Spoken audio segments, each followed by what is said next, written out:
분들이 다 한센과 관련된 봉사활동, 사역을 했던 분들입니다. 슈바이처는 1953년 노벨 평화상을 받고 인도에 가서 어떤 의료봉사처럼 아프리카에 가서 의료봉사를 할 때에 많은 사람들이 자기한테 진료를 받으러 오는 거예요. 진료를 받으러 왔는데 진료를 받으러 온 사람들이 다 병든 사람이잖아요. 아프니까 그 진료 받으러 오니까 병든 사람들 중에서 또 한쪽에서 이렇게 좀 그 병든 사람들 중에서 끼지 못하는 또 그 중에서도 이렇게 이제 아웃사이더가 돼가지고 있는 사람들의 그 무리를 본 겁니다. 그 사람들이 누군가 봤더니 한센인들이라는 거예요. 한센인들은 같이 병들어서 슈바이처에게 많은 사람들이 진료를 하러 왔는데 그 병들어서 온 사람들 중에서 또 차별을 받는 아웃사이더가 돼 있더라. 그래서 자기가 이제 노벨 평화상 받은 상금 가지고 또 본국에 호소를 해서 그들을 위해서 별도의 병동을 짓고 그들을 치료하고 그들을 이렇게 구요하고 어떤 구제했던 그런 역사가 있습니다.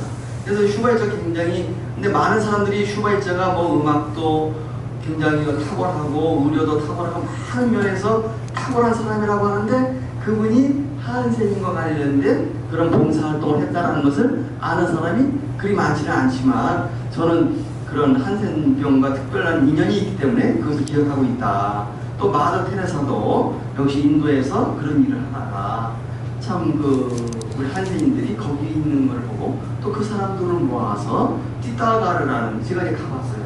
기찻길 옆에 있는데 띠따가르라는 데 굉장히 큰 어떤 공동체를 만들어서 거기에서 우리 한센인들을 치료하고 약을 주고 구류하고 그들의 공동체를 만드는 띠따가르라는 것을 만들었고 또 여러분들께서 개바라 모자 왜 별 하나 입고 여기 그 빵모자 쓰고 별 달린 그 티셔츠 입고 있는 그 사람이 체 개바라. 체라는 말은 어떤 말로 보면 또 거룩하다라는 말이에요. 스티라고 하는 성이라는 말인데 개바라가 아르헨티나 의사였는데 그 아르헨티나 의사가 혁명의 길로 총을 갖고 나갈 때 두 가지 이론이 있어요. 한 가지 이론은 그 볼리비아 쪽에 가서 보니까 칠레 쪽에서 가서 보니까 그 사람이 개발아 하면 생각나는 것이 오토바이를 타고 참 남미를 여행한 사람이거든요.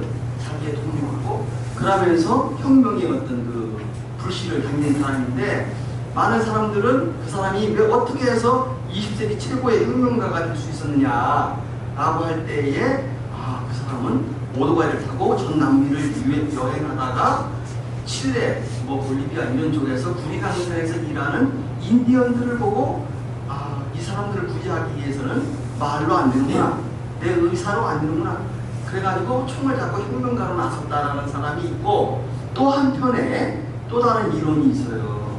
그 사람이 전 남미를 여행하다가 브라질에 갔는데 브라질에 가서 어떤 한센인 공동체 마을에 들어간 겁니다.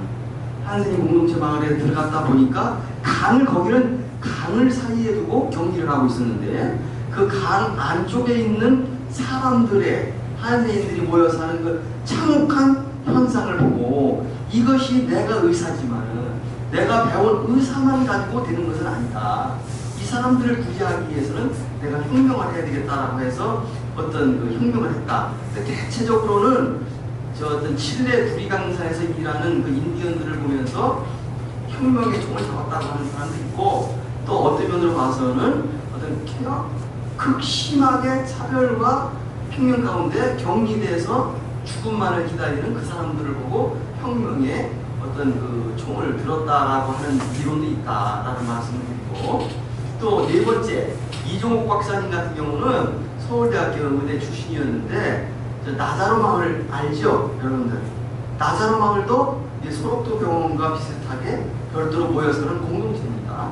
나자로 마을에 가서 그 서울대 의대 시절에 의료봉사를 하다가 거기에서 일본에서 건너와서 그곳에서 그 봉사활동을 하던 가브라키 여성하고 만나서 결혼하고 평생 우리가 그 병든 사람들을 위해서 헌신하고 봉사하자 두 분이 결혼을 했고 그래서 그분이 계속 그런 쪽으로 일을 하다가 WHO 사무총장까지 되셨다.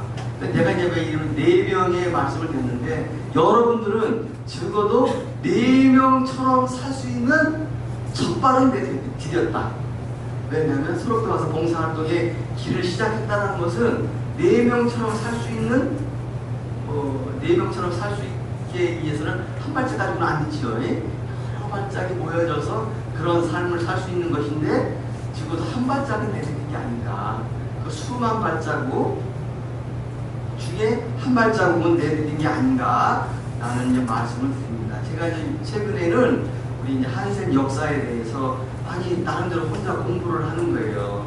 공부를 하는 것 중에 제가 이제 하나 최근에 발견한 것 중에 하나가 일제 때의 역사인데 뭐 별로 여러분들하고는 관련이 없는 거지만 제가 새롭게 발견된 것이기 때문에 하나 말씀드리면 일제 36년 치하에서 일본 총독이 3번 소록들을 방문했다고 제가 공부를 하다 보니까 1922년에 사이토 총독이 소록들을 방문했습니다. 그리고 1936년에 우가기라는 총독이 소록들을 방문했고 1938년에 미나미 총독이라고 하는 남총독이 소록들을 방문했는데 뭐 이것은 제가 공부를 하다가 최근에 발견된 것이기 때문에 여러분들한테 말씀을 드리는데 일제 때의 그 사이토 총독은 해군 대장 출신의 총독이었기 때문에 토론회에서 구체적으로 공부를 하다 보니까 아는 겁니다. 군함 구축함을 타고 해군 대장 출신이기 때문에 조선 총독으로서 구축함을 타고 수업도에 왔다. 또 미나미 총독은 목포에서 그 제주도를 수준시하고 여기를 그 금강마루라는 배를 타고 왔다. 뭐 이런 것을 봤습니다. 그래서 여러분들에게 또 한 가지 말씀드릴 것은 소록도에서 가장 여러분들에게 한번 물어볼게요. 소록도에서 가장 핵심적인 상징 장소가 어디라고 생각하십니까? 공원일 수도 있고 뭐 여러 군데가 있을 수 있는데 소록도에서 가장 핵심적인 상징 장소 어디가?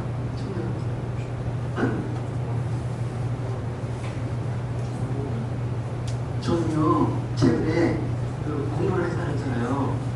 망명당이라고 생각했어요. 망명당. 망명당 아시죠? 보셨어요? 못 보셨어? 보셨지? 네. 망명당 보셨지? 소록도에 오셔서 많은 사람들이 여기서 세상을 뜨시면 화장을 하고 화장을 한 유해가 봉안되는 곳이 망명당이에요. 그래서 제가 최근에 어떤 공부를 하면서 느낀 것 중에 어떤 생각을 정리했냐면 대한민국에서 동일한 이유로 동일한 장소에서 가장 많은 사람이 죽어간 곳 어딜까요? 그게 소록도라고 저는 생각합니다. 동일한 이유 뭘까요?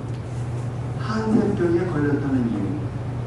동일한 장소 소록도. 그래서 지금 제가 확인해 보니까 한 12,000명 정도가 돌아가셔가지고 화성을 해서 그 망명당에 봉안이 됐다. 이런 얘기를 들었거든요. 아 그래. 그렇다면 소록도의 가장 핵심적인 상징 장소는 이 공원도 아니고 뭐 저 교회도 아니고 성당도 아니고 뭐 어떤 저기 바닷가에 있는 식량창고도 아니고 어떤 병원 건물도 아니고 소록도의 가장 핵심적인 상징 장소는 망명당이다. 이런 생각을 정리했다는 말씀을 드리고 망명당에 12,000명이 거기에 봉안이 되어 있다라고 한다면 그 12,000명의 생애가 거기에서 생과 이생과 저생이 갈라지는 거 아닙니까? 그러면 거기에 그 사람들의 슬픈 어떤 질곡된 역사가 마무리되고 끝나는 그 시점에서 그 사람들의 어떤 삶과 한번 우리가 공감해 볼 수는 없을까? 많은 사람들이 죽어갔지만 그 사람들은 내가 여기서 예전에 그렇게 살았다고 했잖아요. 장례식이 너무나 좋아한 거예요. 많은 사람들의 장례식은 나름대로 엄숙하기도 하고 나름대로 비통하기도 하고 슬프기도 하고 여러 가지 어떤 감회가 교차하는 것이 장례식인데 예전에 1975년서부터 1987년까지 살 때 수많은 사람들이 죽는 거예요. 그래서 봄에 되면 이제 제가 하루에 5명 장례식도 해봤어요. 하루에 5명의 장례식도 내가 해본 게 아니라 내가 댕기면서 장례식에 참석도 해봤어요. 5명. 그러면 화장터에 기능이 떨어져가지고 가보면 어제 장례식을 하고 관을 갖다 놨는데 이 관이 미처 안 태워져가지고 줄 서서 있는 거예요. 가보면. 그렇다. 아니 그런 것을 보면서 소록도의 우리 한센 어르신들, 여러분들이 봉사하는 그 많은 어르신들의 슬픈 삶이 마무리되는 곳, 끝나는 곳, 이생과 하늘나라의 삶이 갈라지는 그곳이 이 망령당이다, 죽음이다, 이런 생각을 해봤다는 말씀드리고, 두 번째, 소록도의 정신은 무엇일까? 그러면 소록도의 상징적인 장소가 망령당이라면 소록도의 정신은 무엇일까? 여러분들 이건 꼭 여러분들 알고 가셔야 됩니다. 뭐냐면 소록도에는 여러분들이 지금까지 알지 못했던 굉장히 중요한 소록도의 정신이 있습니다. 그 정신은 사랑의 정신인데 추상적인 게 아니에요. 여러분들 메모하실 분들 메모하세요. 1942년 6월 20일 1942년이면 해방되기 전입니다. 그죠?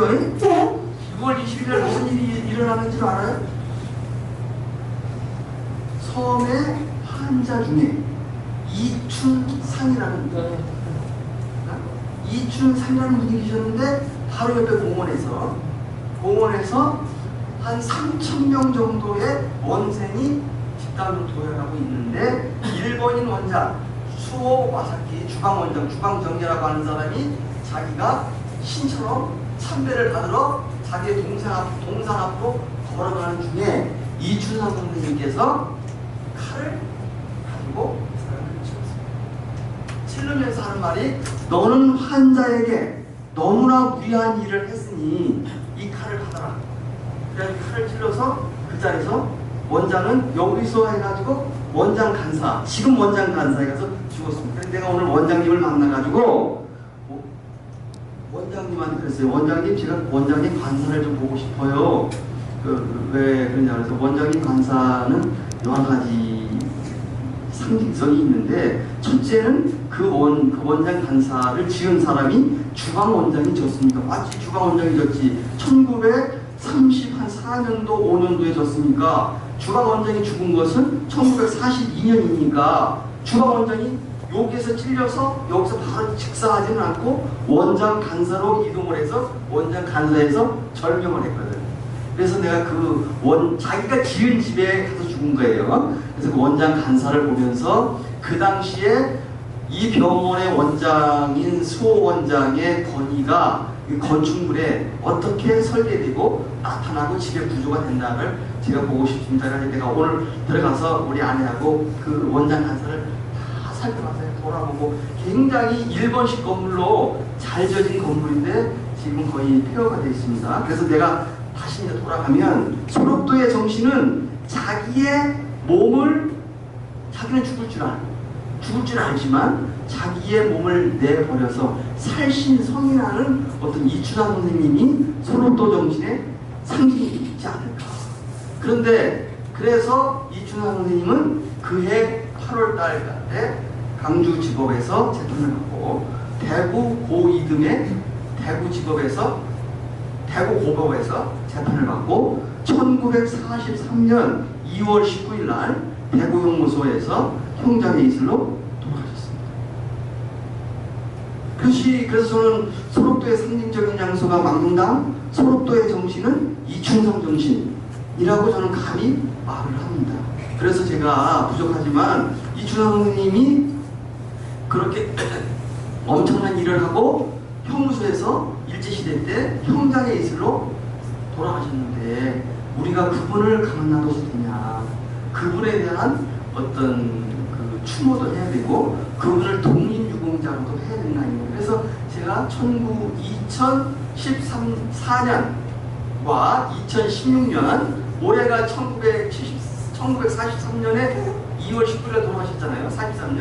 올해 계산해 보시면 아시지만 올해 2018년이 75주년이 됩니다. 돌아가신 지 75주년이 되는 해라서 이춘원 선생님 독립유공자 추서를 했는데 올해도 역시 기각이 됐습니다. 물론 기각이 될 것이 저도 한 80%는 기각이 될 거로 봤지만 그래도 혹시나, 왜냐하면 1942년이라는 시기가 대동아 전쟁이 일어났던 시기고, 당시에 여러분들 여기 소나무가 이렇게 파인 거 봤지요?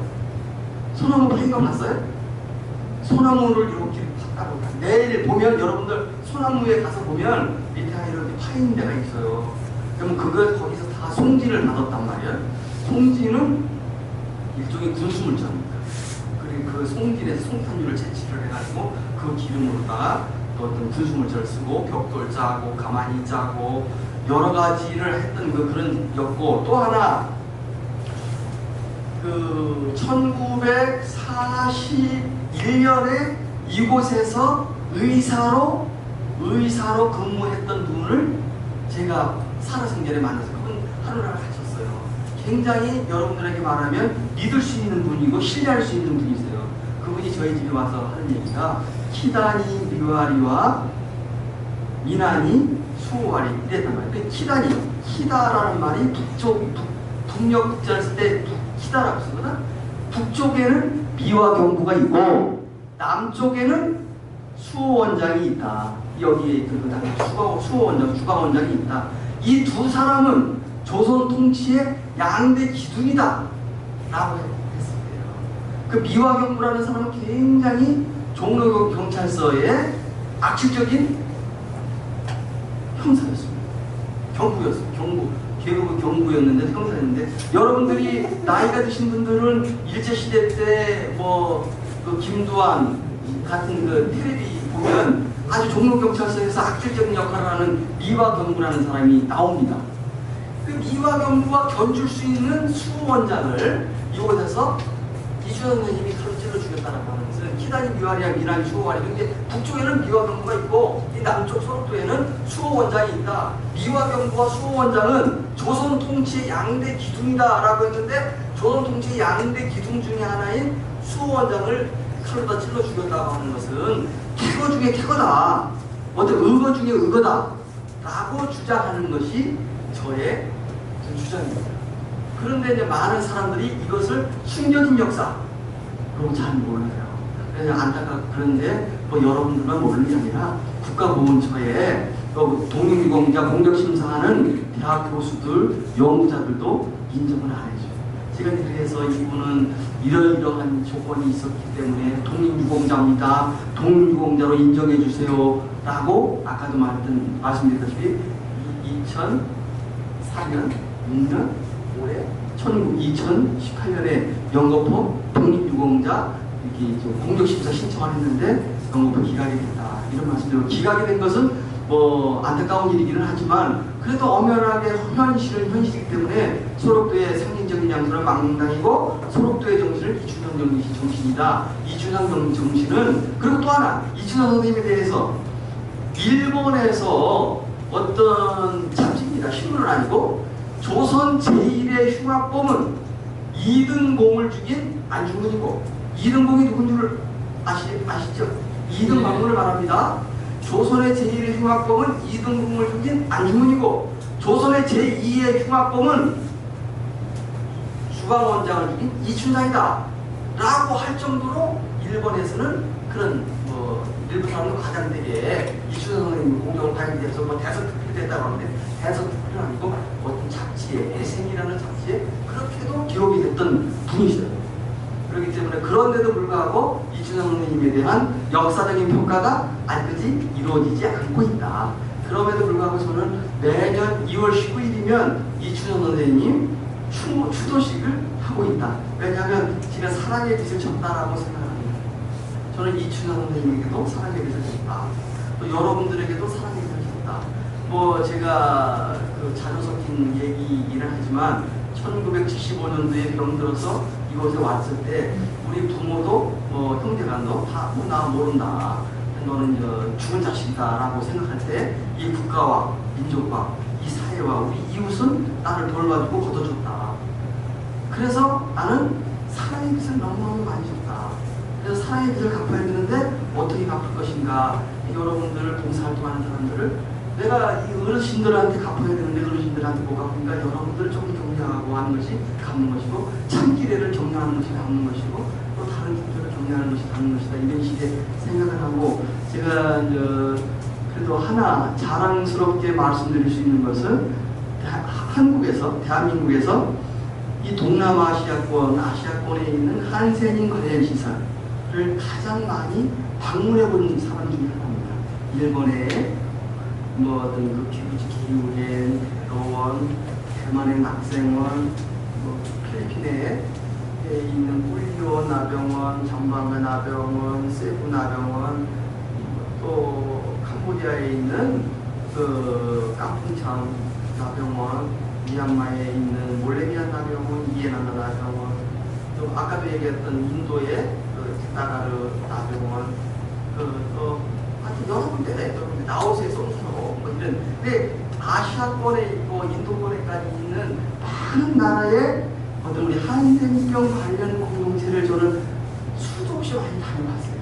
많이 다녀보면서 내가 예전에 20대 때 여기를 왔거든요. 1975년에는 제가 만으로 몇 살이었는가 하면 제가 56년생이기 때문에 75년도에는 만으로 19살이었다고.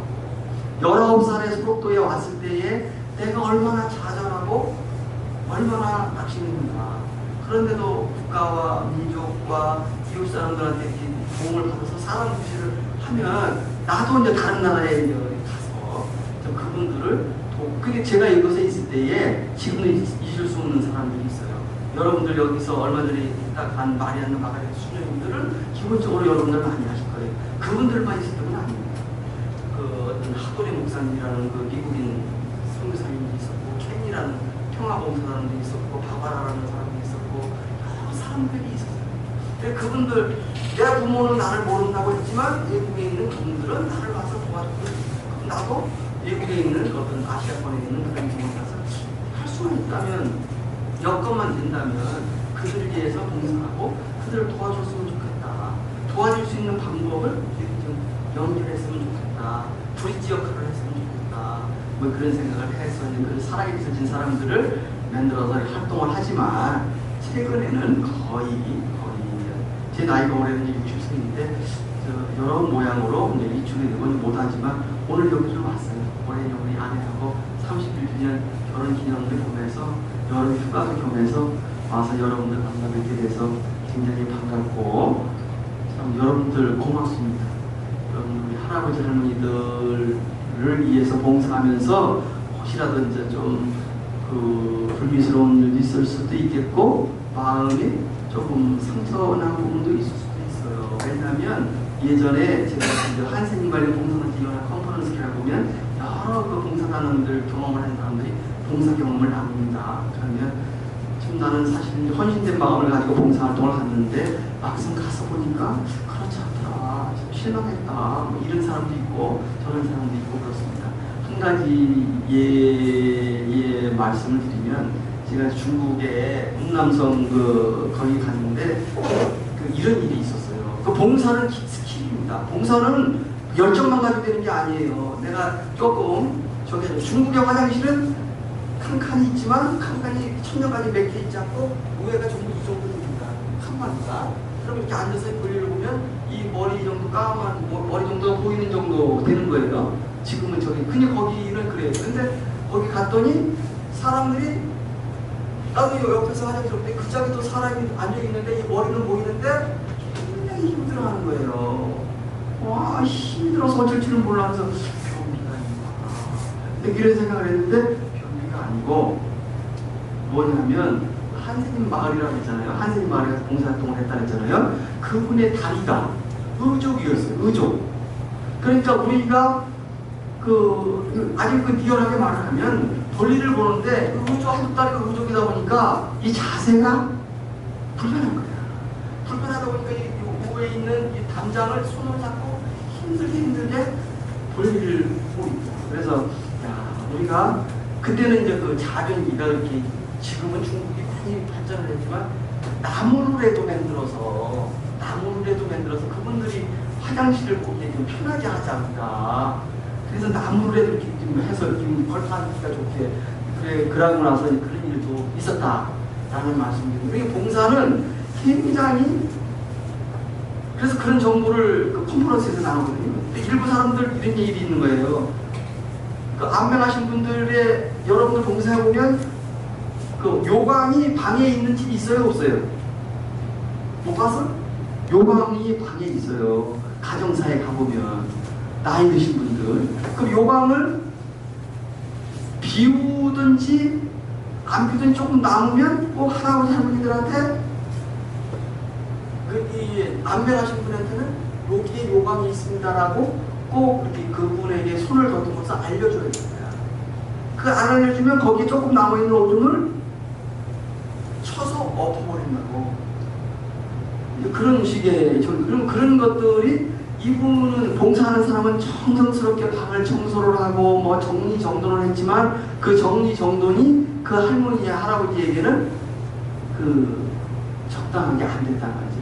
청소를 다 하고 정리정돈을 하고는 그 할머니나 할아버지의 손을 끌고 다니면서 요강은 여기 있습니다. 이건 여기 있습니다. 하고 뭐 이렇게 해줘야만이 된다 이런 말씀입니다. 그래서 봉사도 참 기술이다.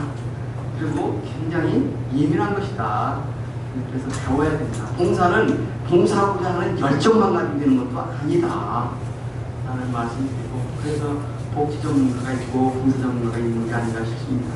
여러분들 제가 이제 많은 얘기를 했는데, 근데 여러분들 제가 한테 말씀드리고 싶어서 여러분들 진짜 고맙고 감사하고, 참 우리 할아버지 할머니들 소록도에 있는 사람들을 위해서 여러분들이 하늘을 얼마나 더워요.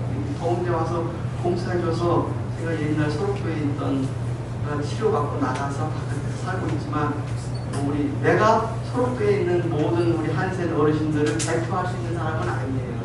그렇지만 그런 같은 동안의 입장에서 여러분들한테 진심으로 감사하다는 말씀을 드립니다. 감사합니다.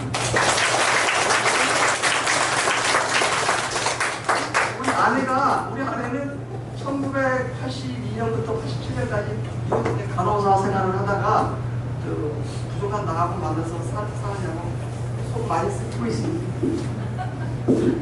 여러분 반갑습니다. 너무 고맙고요.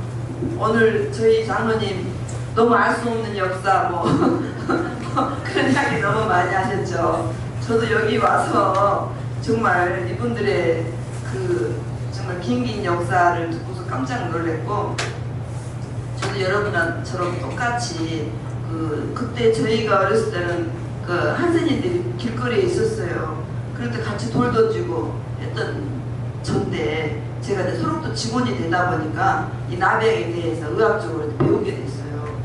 그러니까 이제 이 나병 치약을 먹으면은 나균이 약해져가지고 전염력이 너무 없어가지고 우리나라 3종 전염병으로 돼 있잖아요, 나병이.